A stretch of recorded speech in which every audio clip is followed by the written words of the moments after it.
বিতর্কের সৃষ্টি করে এমন কোনো সিদ্ধান্ত গ্রহণ করবে না অন্তর্বর্তীকালীন সরকার।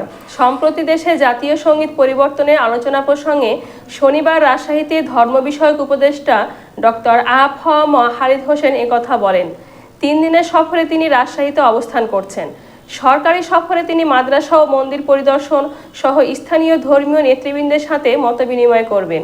ধর্ম বিষয়ক উপদেষ্টা বলেন, মসজিদ, মন্দির এবং মাজারে হামলা গর্হিত কাজ। ধর্মীয় উপাসনায় যারা হামলা চালায় তারা মানবতার শত্রু।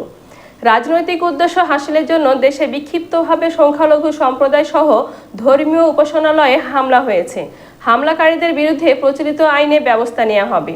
সকল ধর্ম বর্ণের মানুষদের নিয়েই এ দেশ গঠিত উল্লেখ করে তিনি বলেন, নিরাপত্তার স্বার্থে স্থানীয় সাধারণ জনগণের পাশাপাশি মাদ্রাসা ছাত্রদেরকে পূজার সাথে সম্পৃক্ত করে মন্দির পাহারা দেওয়া হবে। স্থানীয় প্রশাসনকে এ নিয়ে দিক নির্দেশনা দেওয়া হয়েছে।